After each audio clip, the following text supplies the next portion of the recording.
आइए आज हमारे साथ कार्यक्रम में शामिल हो रहे हैं फोर्ट कैपिटल के सीनियर फंड मैनेजर पराग ठक्कर साहब। पराग जी, गुड मॉर्निंग, बहुत बहुत स्वागत है आपका। धन्यवाद हमें समय देने के लिए। तीन बेहतरीन थीम्स है जिस पर पराग जी आज बात करेंगे, हम उनसे बात करेंगे। और पहली है बैंक्स को लेकर, छोटे बैंक्स, मिड कैप बैंक्स को लेकर। इस थीम के बारे में समझाएं, बताएं। साथ ही ये भी बताएं पराग जी, कौन से बैंक्स हैं इस स्पेस में जो आपको बेहद पसंद है। पहले तो मैं डिस्क्लेमर देना चाहूंगा, जो भी स्टॉक्स के ऊपर हम बात करेंगे, इन्वेस्टर आपके जो व्यूअर्स हैं उनको मैं रिक्वेस्ट करूंगा कि वो अपने फाइनेंशियल एडवाइजर को पूछ के ही ये, बिकॉज ये हमारे पीएमएस के स्टॉक्स हैं जो हमारे पीएमएस के क्लाइंट्स में हमने लिए हैं और ये हमने लॉन्ग टर्म के नजरिए से लिए हैं। तो बैंकिंग के ऊपर आते हुए सिर्फ देखिए अनिल जी, अभी क्या हो रहा है कि बैंकिंग का क्रेडिट ग्रोथ जो है वो 9% पे आ गया है, 3 साल के लो पे है। तो इसीलिए सारे बैंकिंग स्टॉक्स में थोड़ा सा प्रेशर है। ऐसे में सिटी यूनियन बैंक जैसा एक जो हमारा one of the top portfolio holding है, उसमें उन्होंने कॉल पे बोला था और बाद में आई थिंक मीडिया चैनल्स पे भी उनके सीईओ आए थे और उन्होंने बोला था कि 14 से 16% ग्रोथ वो देख रहे हैं। उनकी असेट क्वालिटी लास्ट ईयर भी काफी बढ़िया थी, इस साल भी उससे भी बढ़िया होने की उम्मीद है। मार्जिन जो सबसे बड़ा प्रॉब्लम है आज की तारीख में, क्योंकि आरबीआई ने 1% रेपो रेट कट कर दिया है। ऑफ कोर्स सीआरआर कट से काफी मदद मिलेगी, लेकिन वो आएगी मतलब Q4 के बाद। तब तक सबके मार्जिन थोड़े से डिप्रेस रहेंगे। लेकिन इस बैंक ने एक अच्छा काम ये किया है कि इनकी 25% लोन बुक जो है वो गोल्ड लोन है और वो गोल्ड लोन को उन्होंने फिक्स रेट कर दिया था, ये कॉल लेके कि आगे जाके रेट कट होने वाला है। तो इस बैंक में मार्जिन प्रेशर भी कम दिखेगा। जो ओवरऑल सिस्टम ग्रोथ है वो 9% है, इनका 14 से 16% है और असेट क्वालिटी तो काफी बढ़िया ही है और वो अभी भी बढ़िया होती जा रही है। और वैल्यूएशन आप देखें तो ये 1.2 टाइम पे ट्रेड करता है FY 27 की बुक वैल्यू पे। 160 की बुक वैल्यू हो जाएगी इनकी। और पी वाइज खाली 10 के पी पे है, तो 10 के पी पे 15-16% ग्रोथ। पीईजी रेशियो वाइज भी कंफर्टेबल है। 1.5% आरओए बनाने वाली बैंक आपको 1.2 टाइम प्राइस टू बुक पे मिल रही है, वो भी एक कंफर्टेबल है। तो ये हमारी एक टॉप पोजीशन है। उसके बाद फेडरल बैंक है। Federal bank deposit franchise always strong रही है। काफी कंजर्वेटिव लेंडर है सिटी यूनियन बैंक की तरह ही। उन्होंने कभी माइक्रो फाइनेंस या ऐसे हाई यील्डिंग लोन के चक्कर में एनपीएस नहीं बढ़ाया है। और उनकी वैल्यूएशन भी सिटी यूनियन के बैंक के करीब करीब ही है। और मनियन साहब के आने से मेरी ये उम्मीद है कि अगले 2-3 साल में इस बैंक में आरओ इम्प्रूवमेंट दिखना चाहिए आफ्टर ये रेट कट साइकिल पूरी हो जाए। तो सिटी यूनियन बैंक और फेडरल बैंक दो बैंक ऐसे हैं जो पसंद है पराग जी को। पराग जी, अब आते हैं सीमेंट स्टॉक्स पर। इस स्पेस को कैसे देखते हैं आप और यहाँ कौन से स्टॉक्स आपको पसंद आते हैं?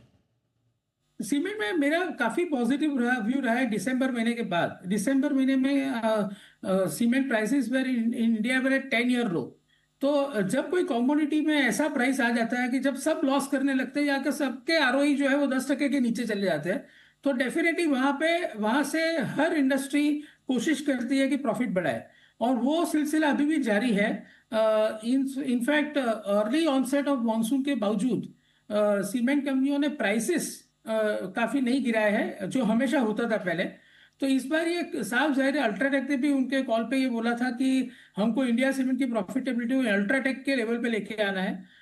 तो हमने अप्रैल के बाद साउथ में अच्छी प्राइसिंग इंक्रीज देखी है। तो हमारे जो टॉप पिक्स है वो अल्ट्राटेक और रेमको है, और श्री सीमेंट भी है। ये तीनों हमारे टॉपिक्स हैं। और रेमको में एक बहुत बढ़िया बात यह हो रही है कि वो उनके जो नॉन कोर असेट है उसको बेच के अपना डेट चुका रहे हैं। तो एक तरफ आपको प्राइस हाइक की वजह से अर्निंग ग्रोथ मिलेगा, इबिटा ग्रोथ मिलेगा। एक तरफ आपका डेट कम होगा तो इंटरेस्ट कॉस्ट कम होगी।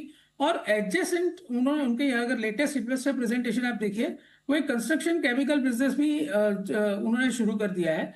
और वो बिजनेस अगर बड़ा हो गया, which will be in line with Pidilite, अगर वो टाइल एडेसिव वगैरह अगर वो बिजनेस बड़ा हो गया तो बहुत बड़ी ऑप्शन वैल्यू क्रिएट हो रही है रेमको सीमेंट। तो अल्ट्राटेक तो है ही, लीडर है सीमेंट का। और उसको तो पूरी इन कंट्री के जो प्राइस हाइक्स हुए हैं, जैसे साउथ में अप्रैल के बाद हुए, उसके पहले नॉर्थ में हुए थे, उसका पूरा फायदा अल्ट्राटेक को मिलेगा। तो अल्ट्राटेक तो हमेशा, अगर सीमेंट में हम बुलिश है तो अल्ट्राटेक तो भूल ही नहीं सकते। और श्री सीमेंट एक ऐसी कंपनी है जिसकी अगर आपने लास्ट बांगुर जी का अगर इंटरव्यू आपने देखा हो तो उन्होंने क्लियर बोला कि मेरा पूरा फोकस प्रॉफिटेबिलिटी पे है। तो वो बोल रहे हैं 2 से 3% वॉल्यूम ग्रोथ होगी, लेकिन 5 से 6% प्राइस हाइक होंगे। और उन्होंने 1400 रुपये पर टन इबिटा का बनाने का एस्पिरेशन रखा है FY 26 के लिए। तो ये कंपनी में मुझे ये अच्छा लगता है, एक तो डेट फ्री है, 5,500 करोड़ नेट कैश है। उन्होंने ये भी बोला है मीडिया में ही कि यही साल वो शेयर होल्डर को रिवॉर्ड करेंगे।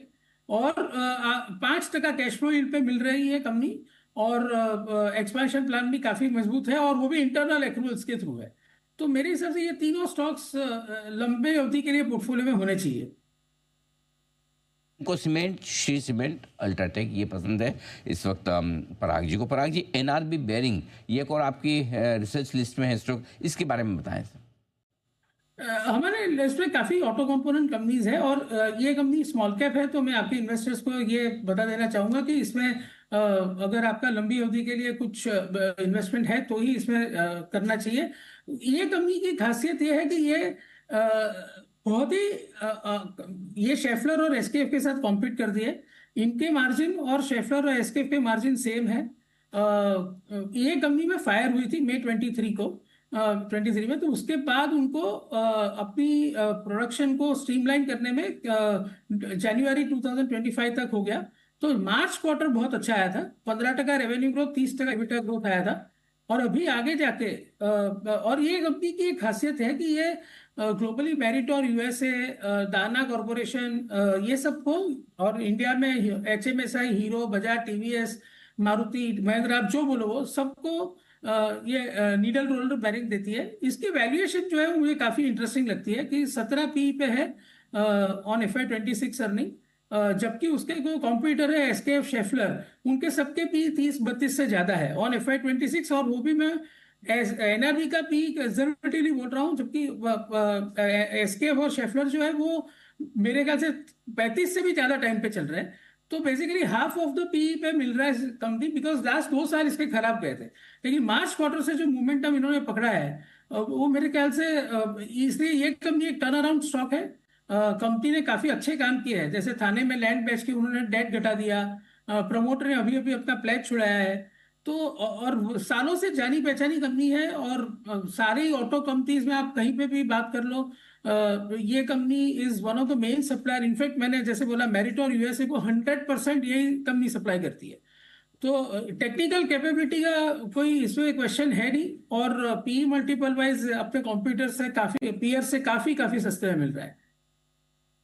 तो एनआरबी बेयरिंग ये वो स्टॉक है जो है फंडामेंटली बेहद मजबूत। पराग जी, बहुत बहुत धन्यवाद आपका समय दिया, आपने अपने पोर्टफोलियो के स्टॉक्स के बारे में विस्तार से बातचीत की। Thank you so much sir. आइए